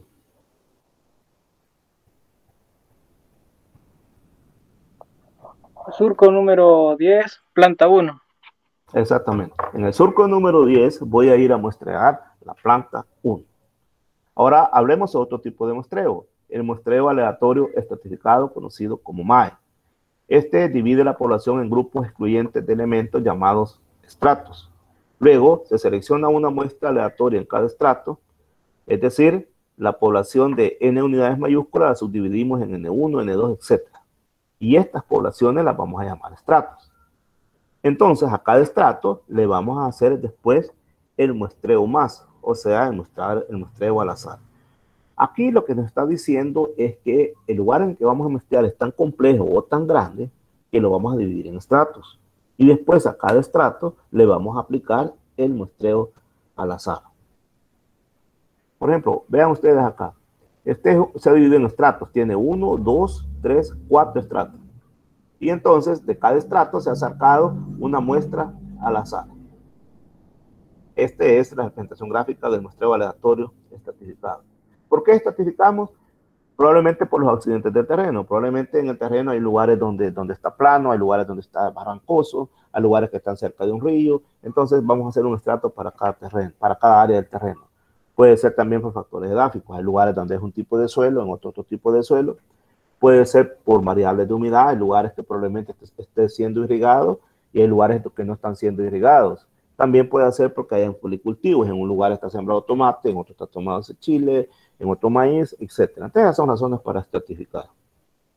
Ejemplos de estratos pueden ser franjas en el campo, profundidades de suelo. Por ejemplo, podemos estratificar el suelo a 10 centímetros, a 20 centímetros, a 30 centímetros. Niveles verticales de un árbol. Significa que podemos muestrear un árbol, el estrato que está pegado al suelo, el estrato medio y el estrato alto. cuadrantes de un árbol. Quiere decir que un árbol lo podemos dividir en, la copa del árbol la podemos dividir en cuadrantes, y cada cuadrante sería un estrato, y en cada cuadrante aplicaríamos el muestreo al azar simple. Pero hay otro que se llama muestreo sistemático. Este lo aplicamos cuando es difícil identificar y también enumerar el número de unidades de muestreo en un campo. Por lo tanto, en este caso, la muestra se toma de acuerdo a un criterio preestablecido. Esto significa que los muestreos sistemáticos ya están dados. Ya está dado en la literatura cómo lo vas a hacer. O ya está dado por alguien que ya lo ha hecho y te va a decir, mira, vas a ir a muestrear de esta forma.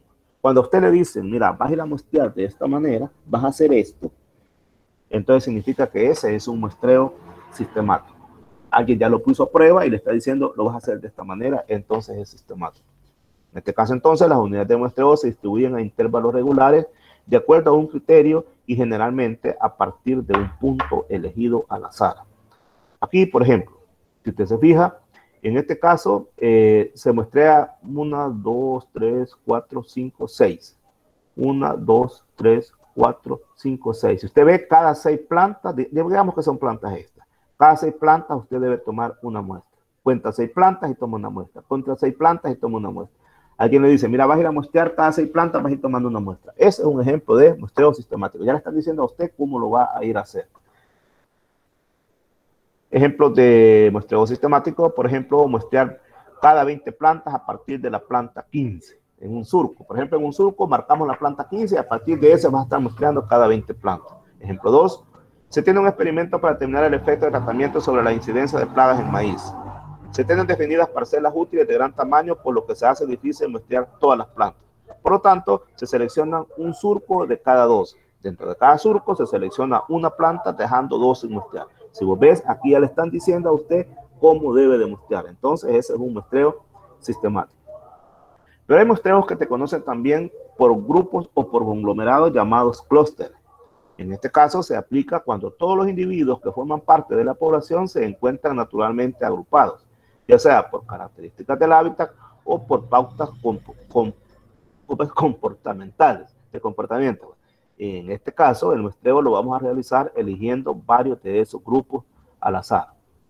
Una vez que los hayamos elegido, podemos estudiar todos los individuos que lo componen o seguir aplicando dentro de ellos muestreos por grupos, por estratos aleatorios, simples, etc.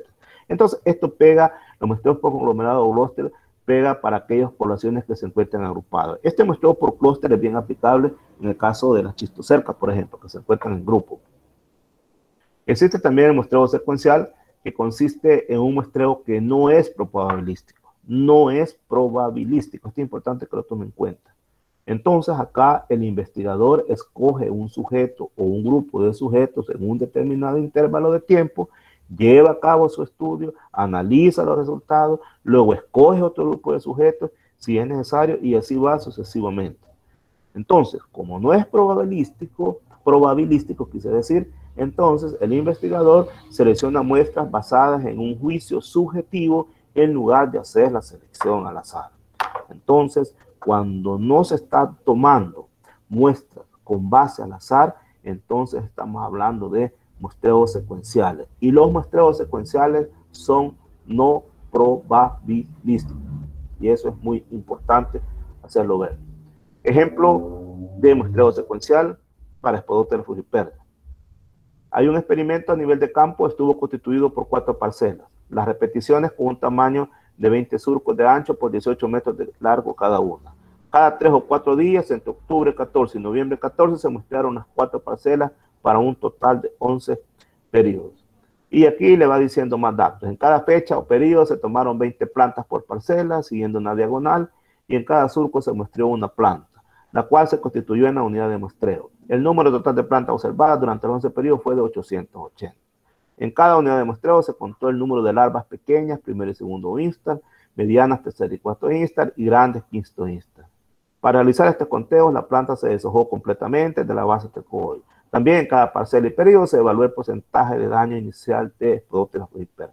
Si se fija, en este caso fue una secuencia. Iba mostrando cuando estaban pequeñas, cuando estaban medianas, segundo instar, tercer instar, cuarto instar. Y entonces no se hizo un muestreo y decir sobre una valla así quedó, no que la misma se fueron muestreando sucesivamente.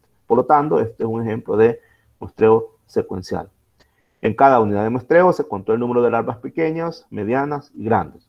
Para realizar estos conteos, la planta se deshojó completamente, ya lo dijimos. También en cada parcela y periodo se evaluó el porcentaje de daño inicial por Sclerotinia frugiperna. Este es un ejemplo de muestreo secuencial. Bien, entonces aquí terminamos y para la próxima clase usted debería de tener a disposición la tabla de estudio en calculadora. ¿Dónde encontrar tabla de estudio? Fácil, ahí está en Google o en Yahoo. Ahí solo ponga tabla de estudio y ahí le va a salir. Vaya a hacer imágenes, ahí está, la captura una imagen o la imprime. Ahí está. ¿Y hay preguntas? Todavía tenemos 9 minutos para llegar a las 18 horas y esta clase llega hasta las 18. Primera vez que llegamos a las 18. ¿Vas a subir esta clase de YouTube?